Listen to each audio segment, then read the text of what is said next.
tips and tricks. It's all about, it's more about setting the motivation that anyone can do this, because we live in an era that things are tough out there, and especially we see it right now with the coronavirus. So many people lost their jobs. They're trying to go online. And I was talking with a friend today, and we said that our lifestyle didn't change much because we were always writing home. So it's always a great time to be sharing stuff with you and everyone else, and getting people motivated that they can do it themselves.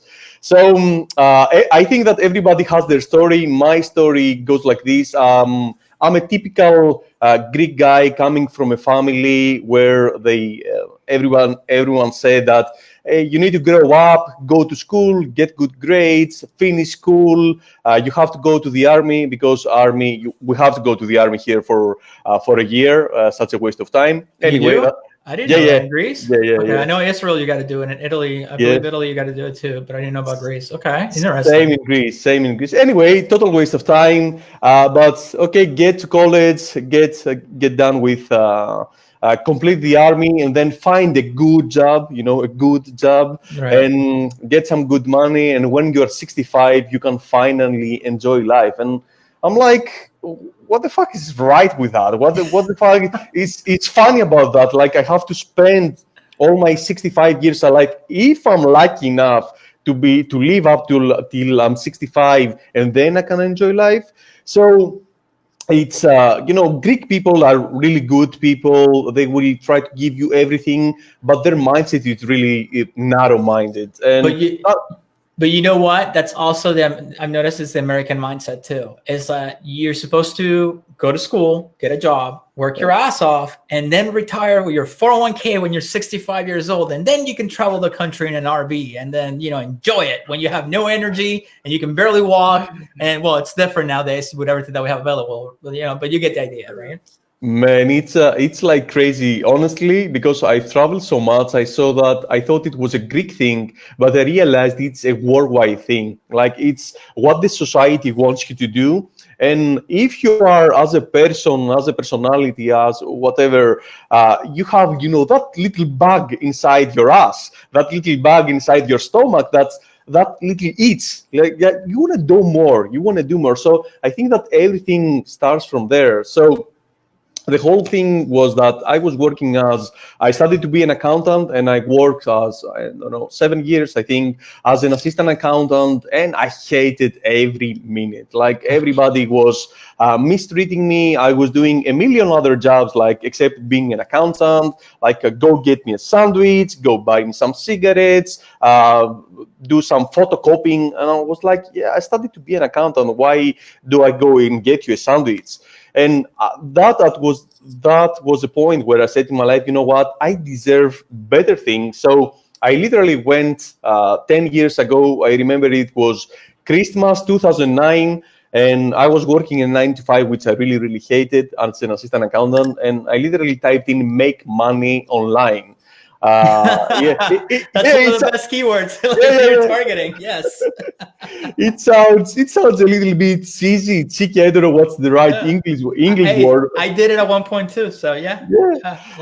So I was lucky enough to find out a blog where it's still up to this day, makemoneyonline.gr. So it was in Greek, and I started learning all these things and getting excited and getting motivated. But as I told you, I was so small-minded back then, and I couldn't believe I could make things happen.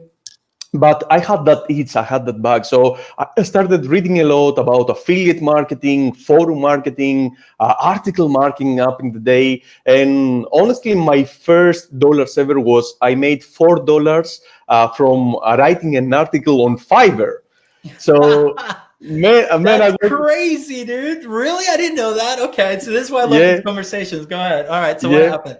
So it literally took me like 4 hours to write a really, really crappy article. And honestly, it was a little bit more copy-paste. I tried to find stuff in Google, I could write out of my own head. Honestly, the article wasn't that good, but it showed me the potential, because I got paid like $5 $1 was held by Fiverr, so I made $4. When I changed that to my own currency, it was like €3 or something like that, 2.5 or something like that. Yeah. So it was enough just to buy a coffee, but that it was at that moment where a whole world of potential. I'm like, okay, this is my very first money I made online, and it was really crazy. That dude, I don't care like how you did it with Fiverr or what, like I'll never forget that first like Shopify bell, or when I saw the first PayPal payment come in before even Shopify. Like I'll never forget it. Like it's just it will always be there because oh my god, I just made $20 or whatever. So yeah, all right. So keep going. It's great. Anyway, so that was the very first time that I got in my hands like real money from online thing, and I said this online thing works. So long story short, I was still working as an assistant accountant, but I would come back home at 7 p.m. I would literally just eat and take a shower for like an hour, and literally from 8 p.m. till 2 a.m., 3 a.m., 4 a.m. every single night, and I had to wake up at 7:30 the next day to go to the office, to go to work.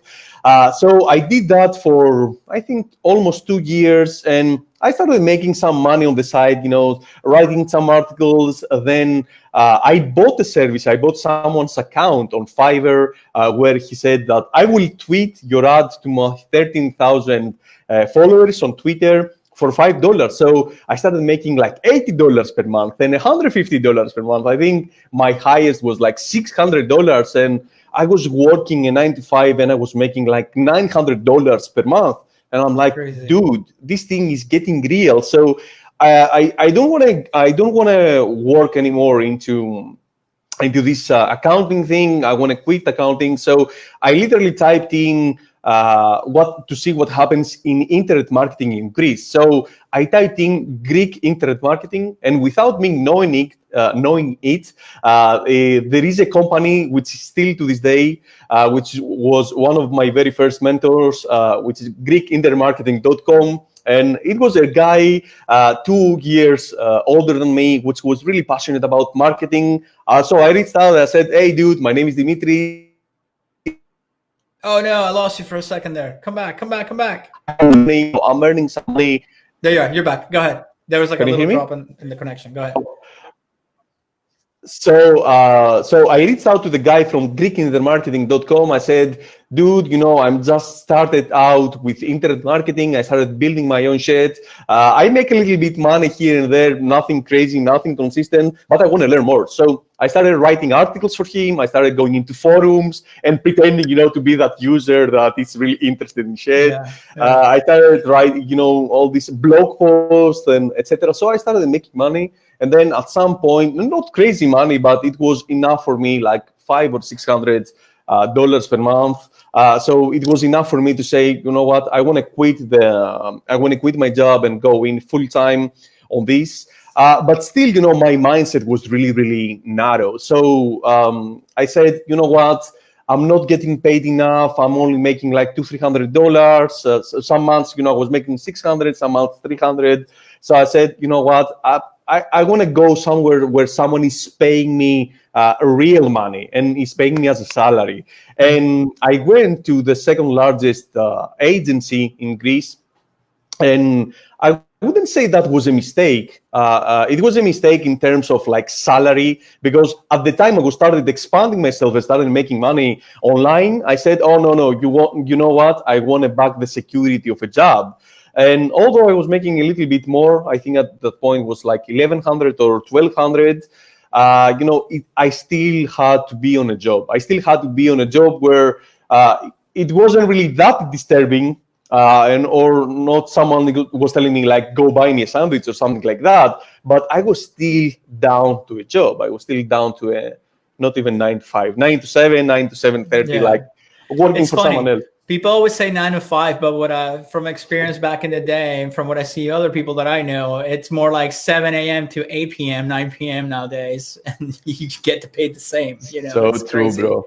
So true, but honestly, it was one of the best thing. It was a blessing in disguise because I learned so much about traffic online because we were working with really big brands in Greece, spending like 250K per month on advertising. So I really, really focused on Google AdWords.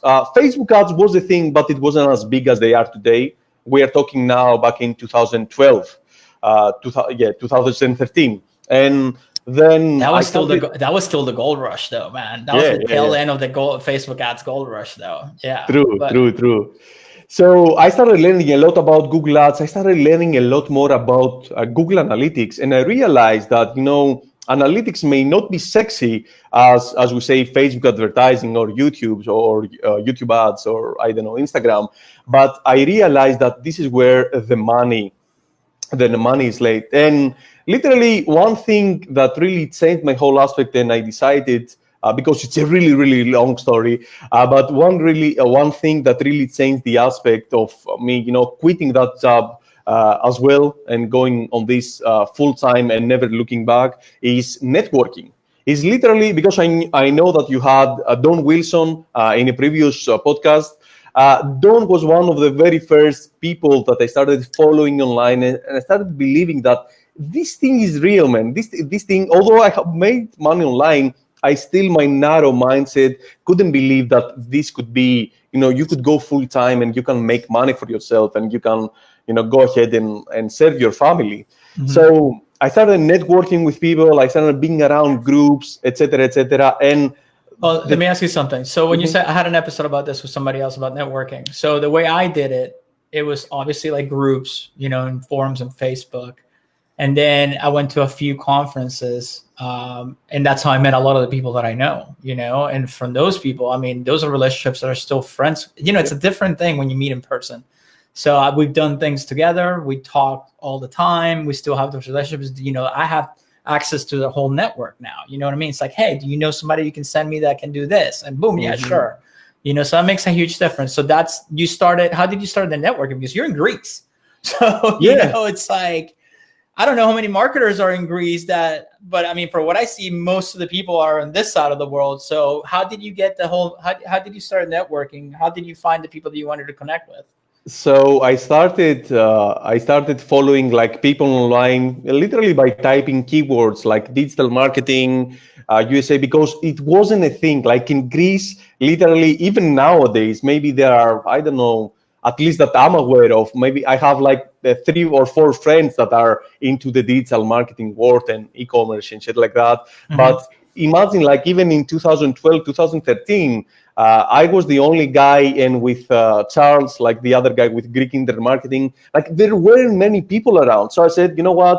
Why should I be looking in Greece where this whole thing is worldwide? And I speak the language, I speak English, so I can go ahead and find all those marketers. So I literally started, finding people from Warrior Forum that were. You remember that? I didn't think about that. Well, yeah, no word for him, but I didn't think about this. How old were you when you learned English? It just clicked on me that, yeah, you're from Greece. So how old were you when you learned English? I didn't learn So. English until I was 13 when I moved to the States. So Uh, how old were you when you learned English? So I started learning English at the age of 9, where we started because we didn't have it at school back then. Now it's like Right. obligatory, but back then it wasn't on schools. But we had to go after school, That's how I started learning the basics when I was a kid. Yeah. And then when I yeah, moved, it's like when it just clicked. I was just curious. Like I keep forgetting that English is not even your first language. You know what I mean? yeah, Like it just the same and click. true, Anyway, true. sorry, go ahead. So the thing is that so I started following all those people on Warrior Forum. I started sharing stuff back then in Warrior Forum, and I think that was then that I started following Don Wilson and Rachel Rofe and all these other people and started networking. And I bought in a course from Donald, which was. Even before the days he had like gear bubble, how to to sell t-shirts online, etc., etc. And still my narrow mindset. This is one of the things, like guys and girls, if you're watching this, one thing that I want you to take out of this that is that anyone can do it. And the number one thing that I want you to take is that your mindset, 95% of the game is inside behind between your ears. Like literally the mindset, you can do everything you want in this life. And I realized that my mindset, my small, narrow mind was stopping me from getting success. So you see all these other people like Michel Bartois, Matt Smith, Ricky Manteca, Chris Record, like all these guys were started selling t-shirts, and I was seeing the success, and I was afraid. I was afraid that, man, I don't know what I'm doing, that I don't know if I have to follow the course. Maybe I start networking. Like I was afraid to spend money, although I would see all the other people making money. But the thing is that little group over there, we had like over than 500 people, I think. We started networking with each other. So I shared the case study. Donald loved it. Everyone loved it. And when everybody was talking about Facebook ads, the Teespring days, etc., I was the only person talking about Google ads, and especially about Google Analytics. And the number one, yeah, go ahead. So for me, I got started with Facebook ads just because back in the day, for some reason, there's not even a good reason. I just thought that Google ads were a lot more complicated without knowing anything. That's just what I thought, that without even looking into it, that for some reason Google ads were way more complicated and that they were way more expensive. But that was my mindset at the time, and that's why I jumped into Facebook, and also because it was the new shiny object. You know what I mean? So I think that's why it stops a lot of people from digging into Google ads. I mean, now depending on what you're doing, it could be very expensive, but you know more than I do when it comes to that side. So I'll let you keep going with that. Man, it really depends. Like I didn't even know what I didn't know, but so I just happened to know more Google ads compared to Facebook ads. So I went with Google, YouTube ads, and Google Analytics. And literally, that was a good thing because people started thinking, like when it came to mind, like Google Ads, Google Analytics, like directly they get to connect in their mind that I was the guy for the Google Analytics, the go-to guy. Mm-hmm. So that was amazing. And literally one of the moments that, because I was still working in an agency, and I saw all the people that say, I remember Don said that, hey, we are gathering up in Florida. This is for the Build, Grow, Scale event. And I said, you know what? I was making 1,100 and I had to spend like 3,500 to fly across the pond to go from Greece to Orlando. I flew all alone. I had no idea. I knew nobody except like a few people that I met online. And this is where I realized the power of networking. And why do I say that? Because... Oh, no. I lost you for a second there. The connection. There you go. You're back. All right, go ahead. Yeah, are you back? Yeah. We're back. So I flew all the way from Athens, Greece to Orlando, and I met all these crazy guys. And this is where the very first time that I met Matt Smith, and he told me like, "Hey, dude, I'm gonna go out and build a course on Facebook advertising with drop shipping. Do you want to do the Google Ads part? Do you want to do the upsell?" I'm like, "Yeah, sure." So I did that part in 3 days. I have done all the videos. Course. I bought that course. Yeah, that's how I found out about you. It was through that course from Mike Smith's course. It was a physical product system. That's it. Physical. I still remember. I think it was $400, $497 or something like that. I still remember that course made me a shitload of money, so it was worth it. See, this is the thing, man, that people don't understand. Nowadays there's a lot of scammers out there, but if you know the legit players in the game, and you get, the course, if they put out a course, dude, they'll take you to the next level. That was one that took me, that like really started shifting my mindset of how everything worked with Facebook. Mm-hmm. And I got to give props, and I got to have him on here. Ben Malol is the one who literally took my Facebook ads game to the next level. That's when I learned how to scale. Like I already knew what I was doing, and I was doing okay, but he's the one who opened my eyes to be more technical with Facebook ads and how to scale, how to split everything. And from there, it just took off, I guess. That's when I saw the whole matrix, I guess you could call it. Yeah. Yeah, man. So, I mean, for people who are listening, don't be afraid to get a course from legit players in the game. It's very easy to Google somebody and find out if they're fake or not. You can tell how long they've been around. You can see conversations. So just be careful with that. But anyway, keep going. I just want to throw that out there. No. That's good. The thing is that, when I got into this game, and I wanted to say that with Matsmith, I made my first $10,000 ever, like a serious amount of money, because I put in my knowledge, and I, in a good way, I took advantage of Matt's personal brand, and we sold like close to 300,000 into that course. And I'm talking about 2015 right now. So Yeah. I realized that this is a real thing, and I can go ahead and I share the knowledge that I have to myself, and this is where my mindset started expanding. So what I wanted to say is that always you need to keep in mind that you need to follow people that are here for the long game. You know, there are so many people, and I see it a lot because people say, oh, selling courses is a scam, and go out on YouTube and find everything for free. Yeah, it depends where from who you are learning. I see kids like that they are crushing it, and but there are only like the 2% with e-commerce, and 98% like they find a winning product, they make a couple of grand in sales, and all of a sudden at 19 years old they are experts and they're ready to sell a course, and then when the course doesn't sell, doesn't work, they're scammers, of course.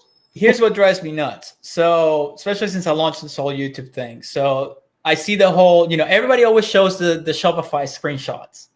Okay. I can run ads to a product and make $15,000 in sales in one day, but I can show you the ad account and I just broke even. Mm-hmm. It's like, or even lost money.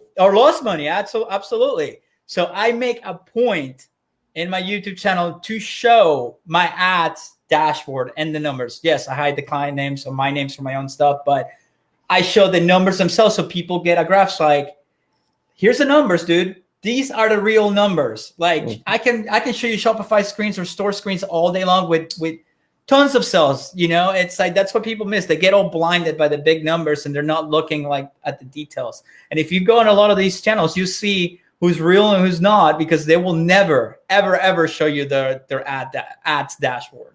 Whether it's Google or Facebook or whatever. Just saying, just throwing that out there. Be careful who you follow.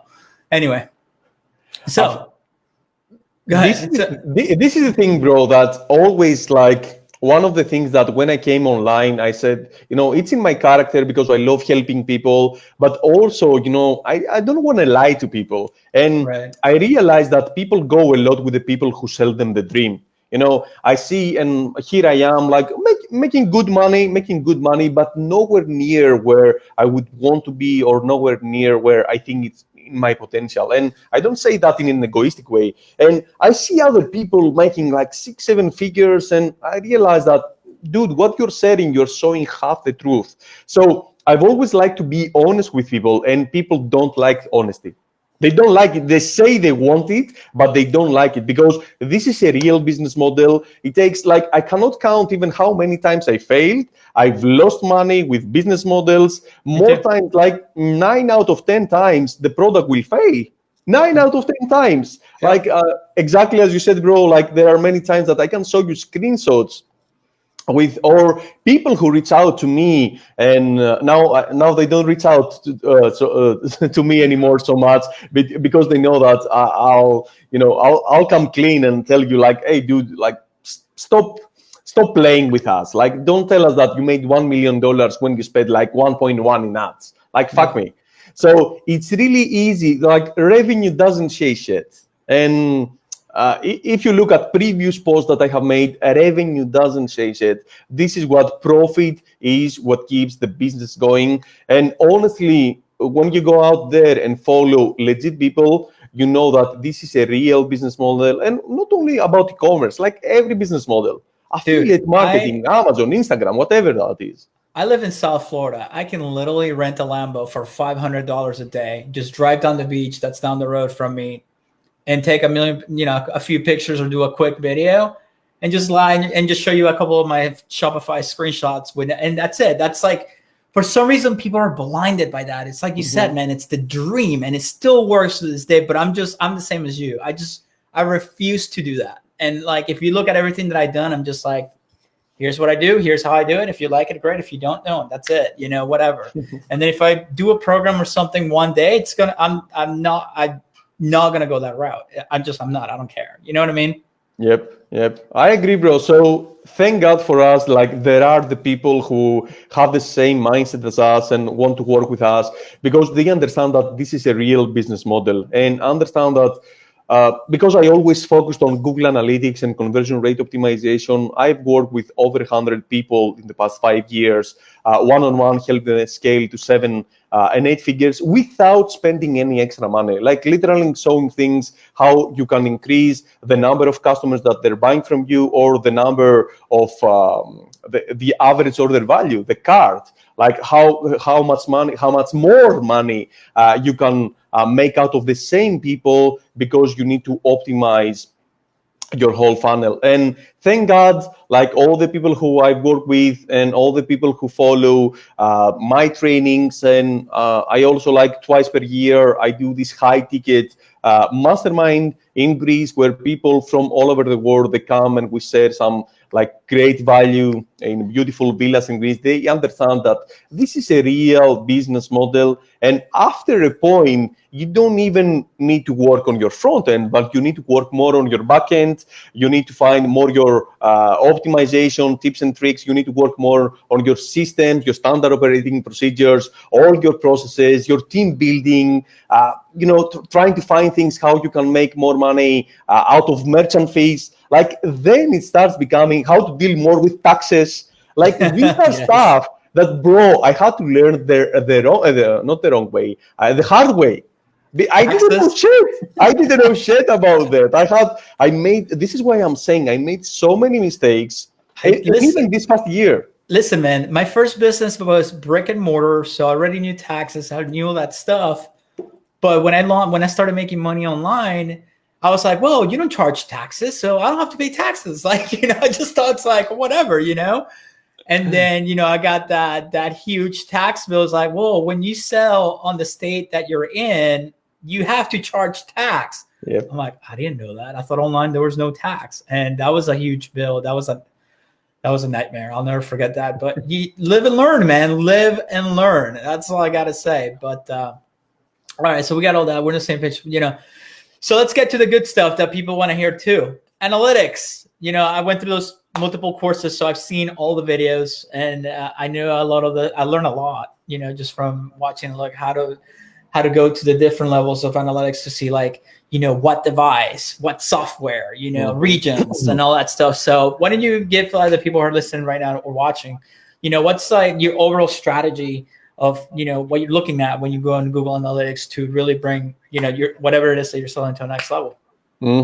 So it's all about understanding who your customer is. We can really go into technical, but I think the most important thing to understand here is who is your customer. That when you have a clear idea, and this is what analytics can provide. Okay, we can go really technical, and we can discuss about devices and secondary dimensions, reporting and conversion rate. I think that and of course that's important, but I think that the most important thing is to understand no matter what you're selling. Maybe you are in commerce, maybe you're selling a fitness program, maybe you are selling dog training, maybe you have a service or whatever that is. You have to have a clear persona, like who is the ideal customer for you. So one of the very first thing that I look when I go inside an account before I even actually go inside the Google Analytics account is I'm taking a hard look at my products and the page. So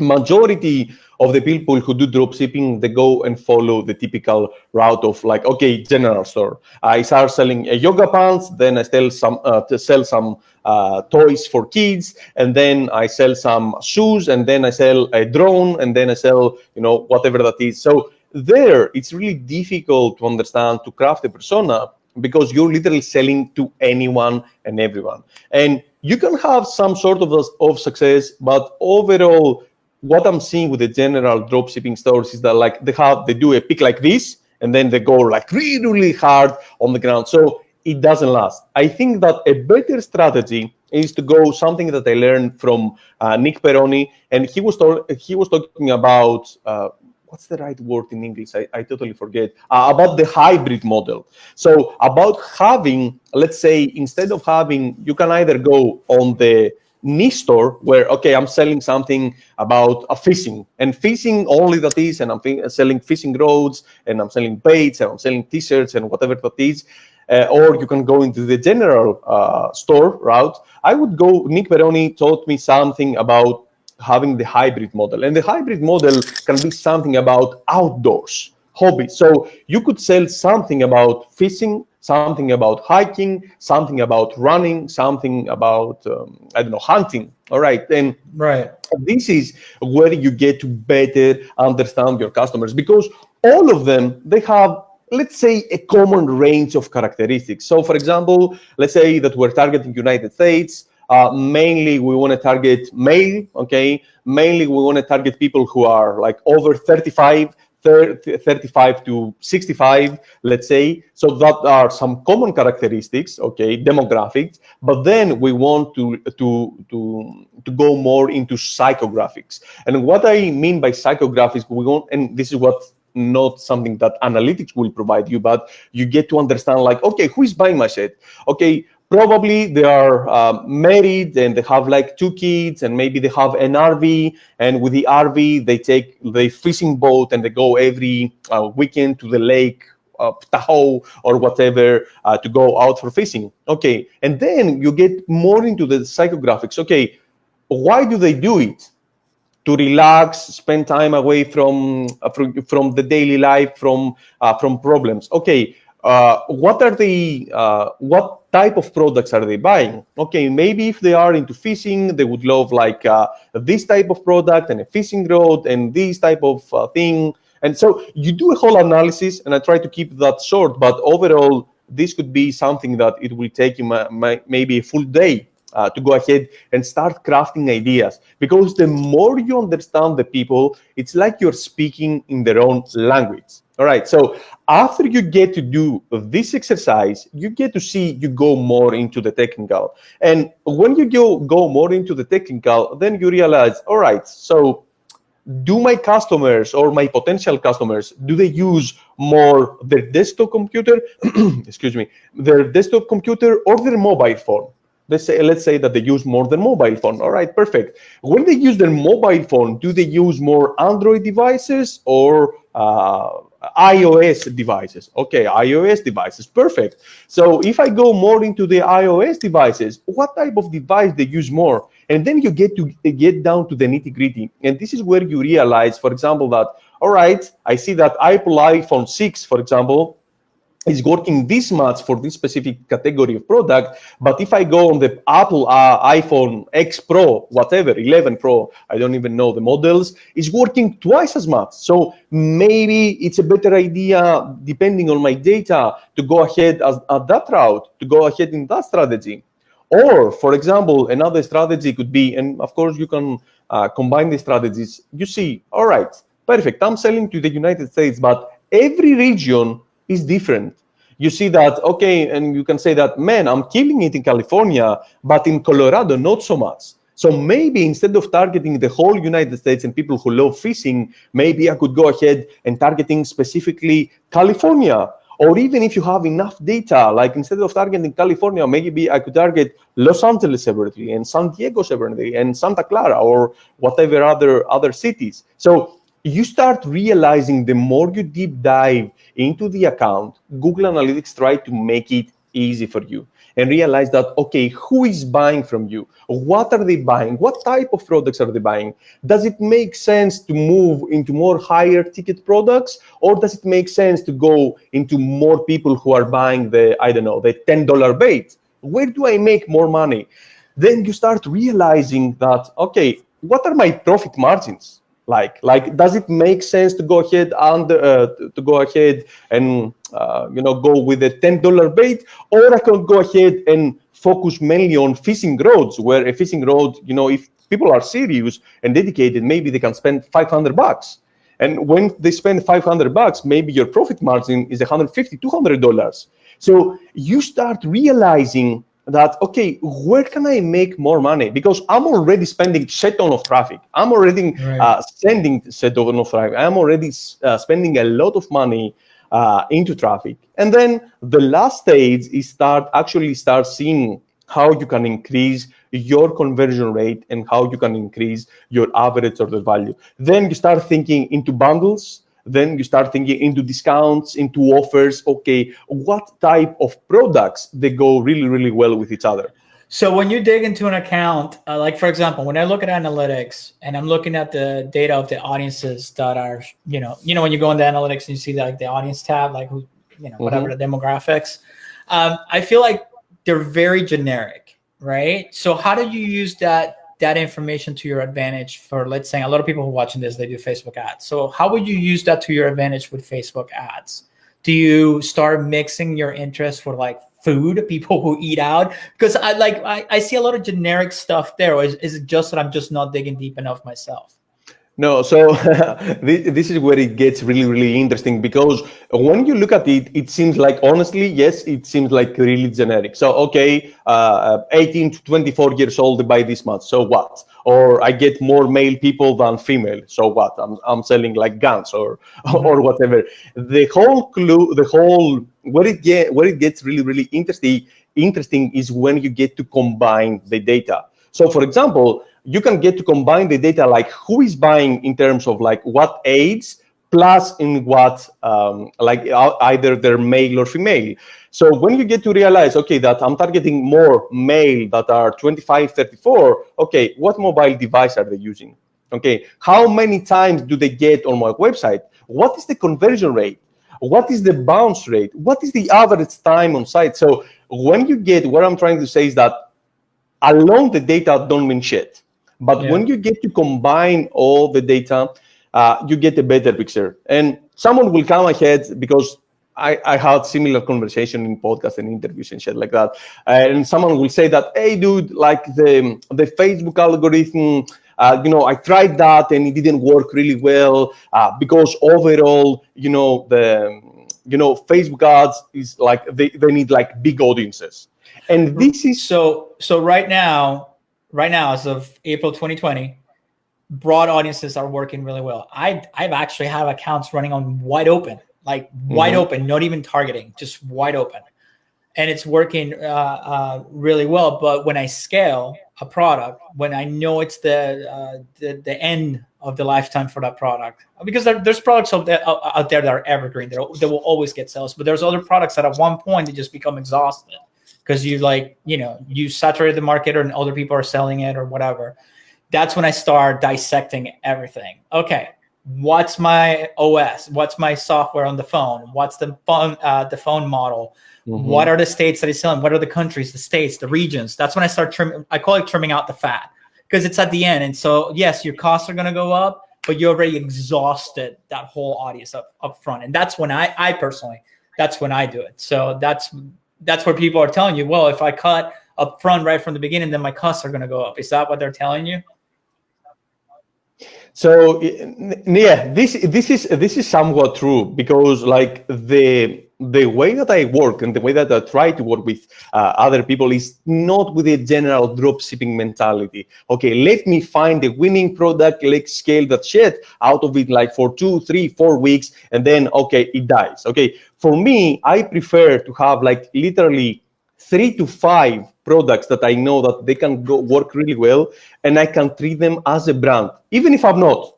Even if I'm just still drop shipping from China or drop shipping from United States or whatever, I still try to think as I'm doing this. I do the same. I was just speaking in general terms, but I'm all about branding, and now it's like, avoid it if you can, obviously. I totally agree. So this is how we managed to do, like in a previous store in Europe only, we did like close to it's close to $3 million, but let's say $2.5 million with 3 products.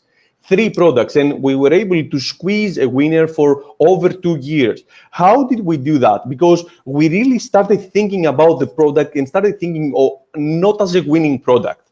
We started thinking as a winning store, something that we can provide, that is a product that it provides value. We help out people, and then started targeting people on whole different channels. So we may start with Facebook ads, But then we realized that, okay, I can remarket on Google Ads, and then I can try YouTube Ads, and then I can try or previews, like I can try Instagram, and I can experiment with Snapchat, and then try to Google Shopping, and then email marketing and messenger marketing. We try to think as, okay, I'm having a store, and I'm always not trying to trim the fat.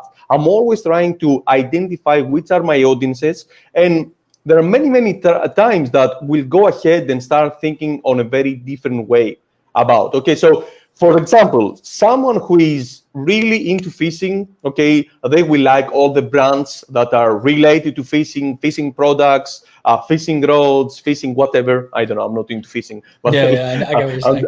I'm just saying an example. But then we realize that every single day there are people that are getting into fishing.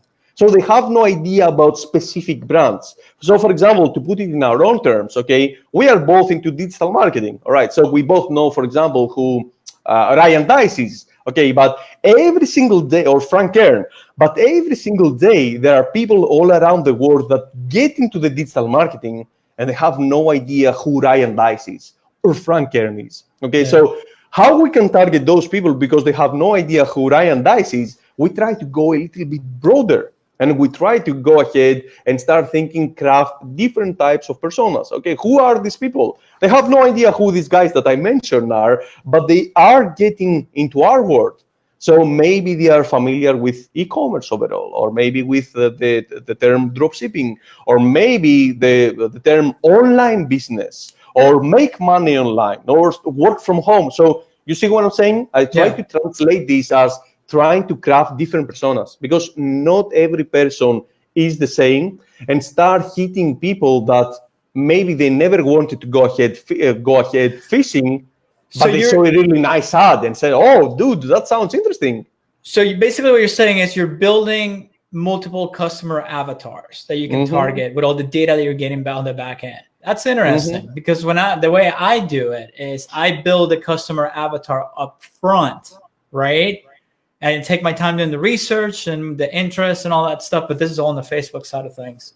And that's the avatar that I stick to, and I go with. But what you're saying is based on the data you get on the back end with Google Analytics, you're actually building multiple avatars. That's very interesting. I never looked at it that way, but you learn something new every day, man. You just open my head to like a million. Yeah, okay, that makes sense.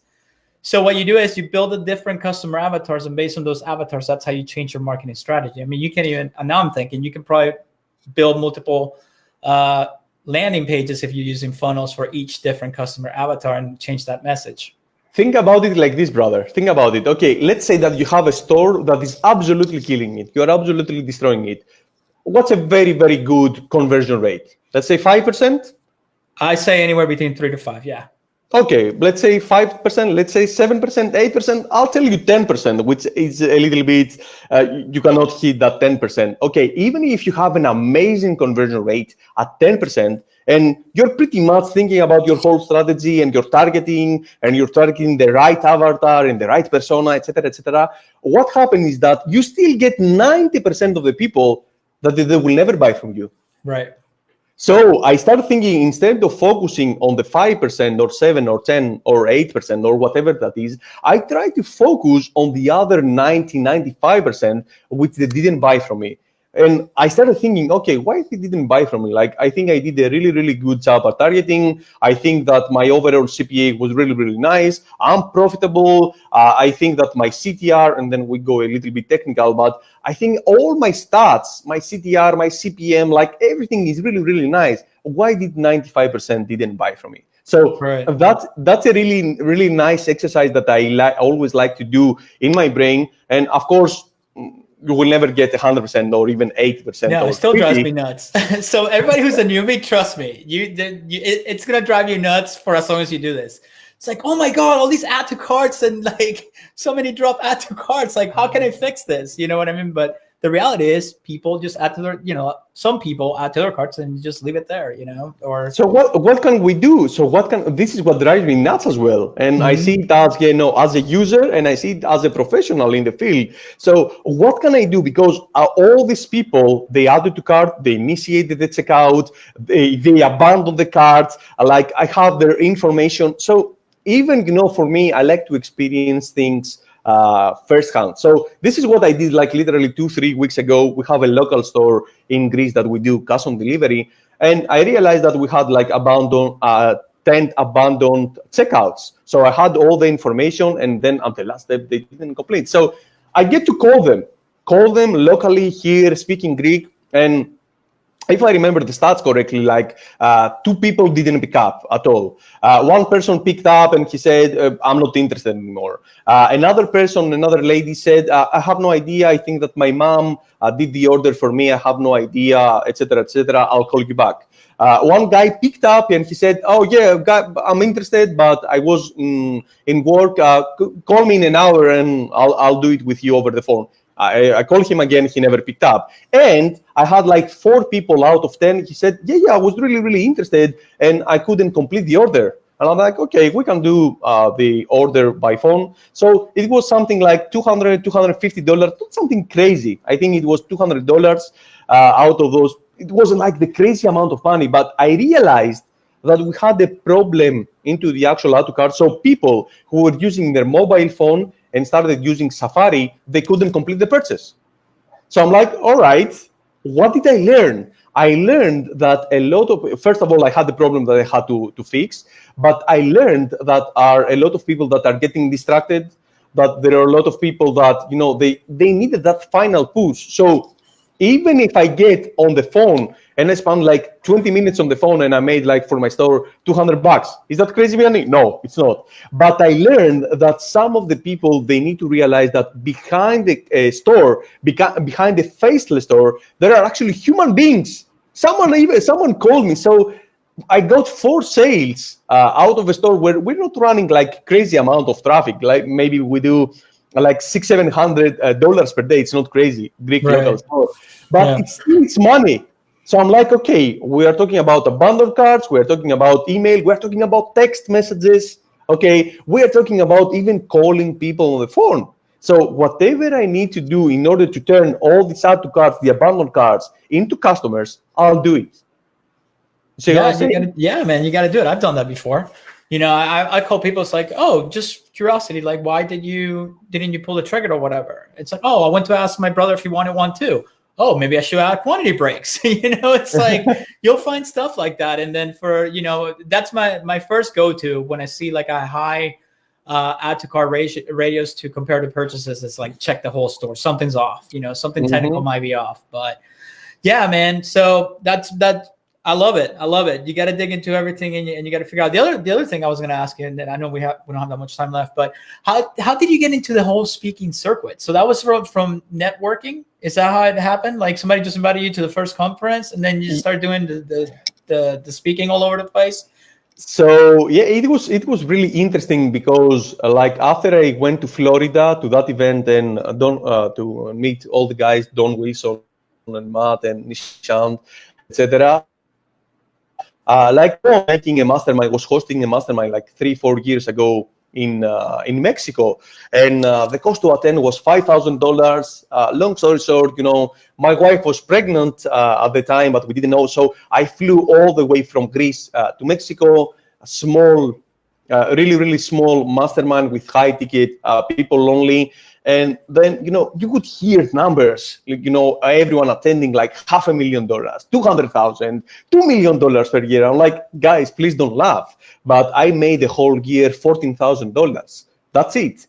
And the 10 grand out of the 14 grand was from Matt Smith, like that course I did. So one guy that was there, Rick Noblet, he said, man, I love your story. You have like some really, really big balls. Your wife is pregnant. We were expecting the baby. And then he said, I want to introduce you to a lot of people, and because what you have is valuable, like Google Analytics and Google AdWords. So he started introducing me to many people in the next 30 days after I came back to the mastermind.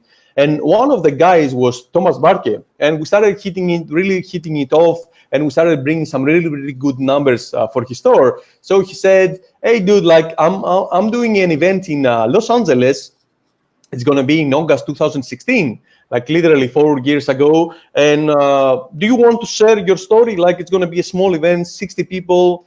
and it was right at the moment where my wife was about to give birth. And I said, you know what? If my daughter is not born by then, I cannot attend. But if she's born, I will come and attend and share my story. And this is where it became really, really interesting and the power of networking. So my daughter was born August 13th, and August 18th, like after 5 days, I had to leave here alone with my wife and fly all alone to Los Angeles to speak at that event. And it was one of the hardest things I had to do personally. I can't even imagine, man. I just had Luca, and I couldn't imagine like being away from him like now. And it's been 8 months already, I left him for 1 weekend to go to a wedding, and I could not stop thinking about him, and it's crazy. Anyway, sorry. Man, like the dad part takes over. No. I totally feel you, bro, because when you are not a parent, you don't care. You hear other people talking about it and you say, oh man, that's cute. Yeah, that's nice. That's nice. Yeah. But only when you get to experience and being a parent, because I would be the exact same. When someone tells me, I'll say, feel compassionate, but I'm like, okay, now you feel it. Like it really, really hurt me. Like it really hurt me that I had to leave here. She was 5 days old. But it was one of the best things that I did in my life, because at that event, there were 60 people. I closed like 3 or 4 clients from that event. And at that event, there was another guy, Arun, where he told me, hey, dude, like I'm doing an event in October in London, and I want you to come speak. Do you want to come speak? I said, yeah. Okay, so I flew to London. I spoke in front of 150 people. And then there was another guy that watched me because I posted online and said, dude, I'm doing an event in San Diego. Do you want to come speak? I said, yeah. So this is why I say this is the power of networking. If I never took the chance to attend Don Wilson's mastermind, I would have never met Rick Noblet. Rick Noblet would have never introduced me to Thomas Barke. I would have never spoke to Thomas Barke event. I would have never spoken, and I would have never met Arun, which he invited me to speak to his London mastermind. So you see, one thing brings another, and no way I could have imagined that. No way that I could have had a plan to do this by agenda. And I never had an agenda. I never reached out to anyone saying, hey, I want to speak at your event. Like when you start doing a good job and you're putting your name out there, you normally start attracting all those people. And honestly, you don't get paid at these type events, but it really, really helps with the networking and, getting clients and, either, building your personal brand. And actually, I think that the best strategy is to care, really, truly care about people. Because I'll leave you with this. When I started in this business, I said, you know what? It's not in my goal to actually get some really quick money, really grab some quick cash and leave. I want to do this work job, name it however you want, for the next 10, 20, 30, 40 years. I want to build something that my daughter can come in 20 years from now and see, okay, I'm still working. I want to build out and leave a legacy behind me. I want to help thousands of people, millions of people around the globe to discover which might be in a difficult position, even worse position that I was, and small-minded, to overcome this fear and to really believe that they can make things happen. Listen, I'm with you on that, because when I started, doing ads for other and consulting and all that stuff, I did it because people kept approaching me to do it for them, right? So I was like, I want to help people. And it was great, but at the same time, it sucked with, I won't say all, but most of these small businesses, because they still have that small mind.